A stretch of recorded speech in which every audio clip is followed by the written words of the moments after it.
رضی اللہ تعالیٰ عنہ کو خلیفہ اول مانتے ہیں، خلیفہ 4 جو ہے نا ہم حضرت علی رضی اللہ تعالیٰ عنہ کو مانتے ہیں۔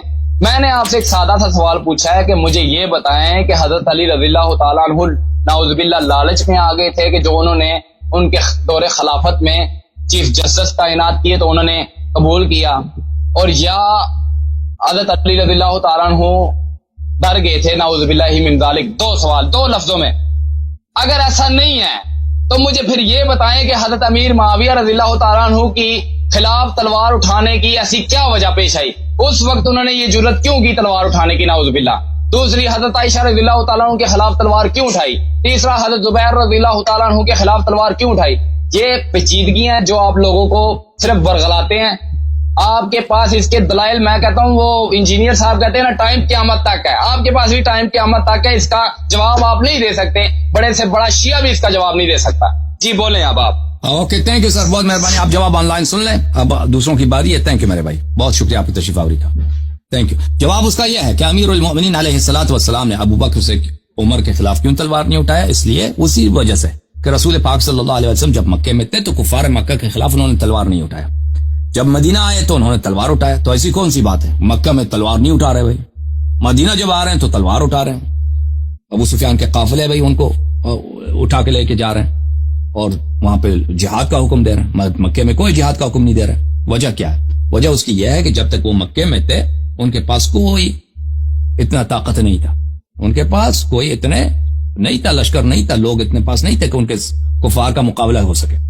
اگر مکے میں رسول پاک صلی اللہ علیہ وآلہ وسلم تلوار اٹھاتے اور وہاں پر کہتے کہ بھئی میں نے یا تو شہید ہونا ہے یا میں یہاں پہ کفار کا خاتمہ کرنا ہے، تو وہاں پر وہ خود بھی شہید ہو جاتے پر اسلام بھی ختم ہوتا، اسلام بھی ختم ہوتا۔ اگر رسول پاک صلی اللہ علیہ وآلہ وسلم مکے میں تلوار اٹھاتے نا کہ میں مکے کے بتوں کو گرا دوں گا، یہ کروں گا، تو وہ خود بھی شہید ہو جاتے، پھر وہاں پہ وہی کا بھی انقطاع ہوتا، پھر اسلام، نماز، روزہ سب کچھ ختم ہو جاتا۔ تو یہ ان کی حکمت تھی کہ انہوں نے انتظار کیا، پھر بعد میں جب ان کے انصار بنے تو انہوں نے ان کے خلاف جہاد کیا۔ امیر المؤمنین علیہ الصلوۃ والسلام رسول پاک صلی اللہ علیہ وسلم کے وفات کے بعد بالکل اکیلے تھے، ان کا ساتھی کوئی نہیں تھا، صحابہ نے ساتھ چھوڑ دیا تھا، صحابہ نے ان کے ساتھ بے وفائی اور غداری کی ہے، تو انہوں نے تلوار نہیں اٹھایا۔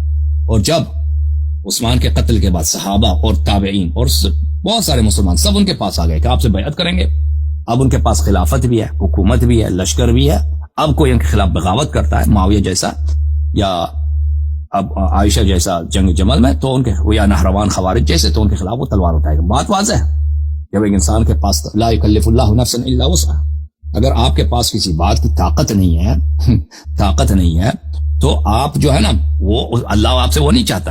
مثلا میرے پاس طاقت نہیں ہے کہ میں انڈیا سے جہاد کروں، ٹھیک ہے نا، میرے پاس طاقت نہیں، اب میں کو اس کا فائدہ بھی نہیں ہے، میں مر جاؤں گا، اس کا انڈیا کو کوئی اثر ہی نہیں پڑے گا، اب آپ جا کے نا وہاں پہ جہاد کرو انڈیا کے ساتھ، اس طرح نہیں ہے۔ اگر کسی چیز کے پاس آپ کو طاقت ہے، مثلا آپ نماز کھڑے ہو کے نہیں پڑھ سکتے تو کھڑے ہو کے پڑھنا پہ جائز نہیں ہے، آپ بیٹھ کے نماز پڑھیں۔ آپ کھڑے ہو کے نماز پڑھیں گے تو مثلا آپ کے گھٹنے ٹوٹ جائیں گے، بیمار ہیں اس طرح کہ کھڑے ہو کے نماز پڑھنا آپ کے لیے ضرر رکھتا ہے، تو وہ حرام ہے نماز کھڑے ہو کے پڑھنا، بیٹھ کے نماز پڑھنا ہوگا۔ اب جہاں تک آپ نے ابو بکر کی نماز کی بات کی ہے، تو ابو بکر نے نماز نہیں پڑھائی ہے، ابو بکر کو نماز سے ہٹایا گیا ہے۔ یہ آپ کی بخاری کی کتاب ہے، یہ کتاب ہے بخاری، چاپدار احیاء التراث العربی، سنہ 2001 میں کتاب چھپی ہے، صفحہ نمبر 141۔ یہ باب من اسمع تکبیر الامام، کہ ایک شخص نماز پڑھاتا ہے، دوسرا شخص اس کے تکبیر جو ہے لوگوں کو سناتا ہے۔ کہ بھئی تکبیر کس لیے سنایا جاتا ہے؟ کہ بھئی پرانے زمانے میں لاؤڈ اسپیکر نہیں ہوتے تھے، مائکرو فون نہیں تھے نا، ایک شخص نماز پڑھ رہا ہے، پیچھے مجمع بڑا ہے، تو ایک دوسرا شخص ہے جو زور سے کہتا ہے اللہ اکبر، لوگوں کو پتہ چل جائے کہ رکوع میں چلے جاؤ، کیونکہ جماعت بہت لمبی ہے، صف بہت ہے، تو پیچھے والوں کو نماز سنائی نہیں دیتی بھائی کہ ہم نے اب رکوع پہ جانا، تو امام کی جو آواز ہے وہ اس کی اتنی اونچی نہیں ہوتی ہے، تو ایک شخص وہاں پہ چیخ کے بولتا ہے اللہ اکبر، جب وہ اللہ اکبر کہے گا تو دوسرے جو ہے اس کے کیا کریں گے؟ نماز اس کے تکبیر سے نماز پڑھیں گے۔ اچھا، یہ حدیث نمبر 712 بخاری میں عائشہ نے کہ نبی صلی اللہ علیہ وسلم جب بیمار ہو گئے تھے تو انہوں نے کہا کہ ابو بکر سے کہہ دو کہ نماز پڑھا دو۔ میں نے کہا ان کو رونا آئے گا، تو انہوں نے کہا انکن صواحب یوسف، انہوں نے مجھ سے کہا کہ آپ تو یوسف کی صاحبہ ہیں۔ اب آپ سوچ لینا، اپنے مولوی سے پوچھ لینا بھائی صوفی صاحب کہ یوسف کی صاحبہ کیا سچی تھی یا جھوٹی؟ یوسف کی صاحبہ کیا جہنمی تھی یا جنتی؟ یوسف کی صاحبہ کیا مومنہ تھی یا منافقہ؟ یہ آپ تو اپنے مولویوں سے پوچھ لینا. اور نبی کریم صلی اللہ علیہ وسلم کا کلام سچ ہوتا ہے, جھوٹ ہی نہیں ہوتا. یہ آپ کی بخاری میں ہے, ٹھیک ہے نا, اسی حدیث میں جس میں آپ نے کہا کہ ابو بکر نماز پڑھا. فصلى, ابو بکر نے لوگوں کو نماز پڑھانا شروع کیا. وخرج النبی صلی اللہ علیہ وآلہ یحاد بین رجلین, نبی کریم صلی اللہ علیہ وسلم نے جب دیکھا کہ ابو بکر نماز پڑھا رہا ہے تو آ گئے بھائی, خود آ گئے, اور وہ چل بھی نہیں سکتے. وہ دو مردوں کے درمیان کھینچے جا رہے تھے. نبی کریم صلی اللہ علیہ وسلم کو ایک فضل بن عباس اور امیر المؤمنین علیہ السلام نے کندھوں کے نیچے سے اٹھایا, اور وہ خود نہیں چل رہے, اتنی شدید بیماری ہے, اور ان کو لے کے آئے. کأنی انظر الیہ یخط برجلیہ الارض, میں دیکھ رہا ہوں کہ نبی کریم صلی اللہ علیہ وسلم کی جو قدم مبارک ہے, وہ انسان چلتا ہے نا, پیر اٹھاتا ہے, قدم اٹھاتا ہے, قدم اٹھاتا ہے, قدم زمین پہ رکھتا ہے. لیکن اگر آپ کسی کو کندھوں کے نیچے سے اٹھا کے لے کے آ رہے ہیں اور وہ خود چل نہیں سکتا, تو اس کے پیر کیا ہوتے ہیں, زمین پہ لکیر بناتی ہیں. اس کے پیر زمین پہ خط بناتی ہیں, لکیر بناتی ہیں, ٹھیک ہے نا, کیونکہ آپ اس کو کھینچ کے لا رہے ہیں. اٹھا کے اس کے پیر زمین سے ٹچ ہوتے ہیں تو زمین پہ لکیر بن جاتی ہیں. تو عائشہ کہتی ہے کہ میں نے دیکھا کہ رسول پاک صلی اللہ علیہ وسلم کو دو آدمیوں نے بازو کے نیچے سے پکڑا ہوا ہے, اٹھا کے لے کے آ رہے ہیں, اور ان کے پیر جو ہے زمین پہ خط بنا رہی ہیں, خط بنا رہا, ٹھیک ہے نا, اچھا خط بنا رہا یا خط.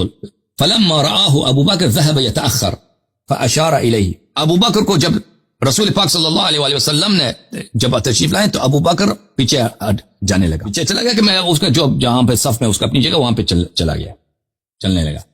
رسول پاک صلی اللہ علیہ وسلم نے کہا کہ ادھر نماز پڑھو. تو ابو بکر فتأخر ابو بکر جو ہے پیچھے ہٹ گیا. وقعد النبی صلی اللہ علیہ وآلہ وسلم الى جنبه, رسول پاک صلی اللہ علیہ وسلم ابو بکر کے ساتھ بیٹھے ہیں. وابو بکر یسمع الناس تکبیرا, ابو بکر جو ہے لوگوں کو تکبیر سنا رہے تھے. کہنے کا مقصد یہ ہے عزیز کہ ایک شخص امام جماعت ہے نا, نماز شروع کیا اس نے, دوسرا شخص آ جاتا ہے, اس کو مصلی سے ہٹا دیتا ہے, اس کو پیچھے ہٹا دیتا ہے, اور وہ نماز پڑھانا شروع کر دیتا ہے. اور دوسرا جو پہلے والا امام تھا وہ لوگوں کو صرف تکبیر سنا رہا ہے. تو اب مجھے بتاؤ کہ ابو بکر کو نماز سے ہٹایا گیا ہے امامت جماعت سے, یا اس کو نماز پہ نصب کیا گیا. اگر ابو بکر کی نماز صحیح ہوتی نا, امامت صحیح ہوتی, تو اتنی شدید بیماری میں کہ چل بھی نہیں سکتا, رسول پاک صلی اللہ علیہ وسلم پیر کھینچے جا رہے ہیں, وہ خود نہ آتے, اور پھر ابو بکر نے جو نماز پڑھائی ہے نا, رسول پاک صلی اللہ علیہ وسلم اس کو ہٹا کر خود نماز پڑھائے, ابو بکر صرف تکبیر سنا رہا ہے, ٹھیک ہے نا, اس طرح نہیں ہوتا. اوکے, یہ آپ کے اپنی کتب سے ہے. اور پھر اگر واقعاً رسول پاک صلی اللہ علیہ وسلم نے حکم دیا ہوتا کہ تم ابو بکر کو بولو نماز پڑھو, اگر واقعاً حکم ایسا تھا, تو پر کیا وجہ ہے کہ رسول پاک صلی اللہ علیہ وسلم نے عائشہ کو گالی دیا اور کہا کہ تو صاحبہ یوسف ہے. ایک شخص نے اس نے حکم کی تعمیل کی ہے, ابو بکر کو بولو نماز پڑھو, ابو بکر نماز پڑھا رہا, تو صاحبہ یوسف ہے. اتنا سخت شدید جملے کہ یوسف والی عورتیں جو ہیں نا, وہ جو نبی اللہ یوسف کی دشمن تھیں, اتنے سخت جملے, جو فاجر فاسقہ عورتیں, دنیا طلب عورتیں, سازش کرنے والی عورتیں. تو یہ کس لیے بولا؟ اسی لیے بولا ہے کہ رسول پاک صلی اللہ علیہ وسلم نے ابو بکر کو نماز کا نہیں بولا تھا, خود عائشہ نے بولا ہے, عائشہ نے بولا اپنی طرف سے, اور تبھی رسول پاک صلی اللہ علیہ وسلم نے کہا کہ تو یوسف والی ہے. اور اگر واقعا امر کرتا کہ تو نماز پڑھا رہے, پھر اس کو نماز سے نہیں ہٹاتے کہ پھر تو نماز نہیں پڑھا سکتا. اوکے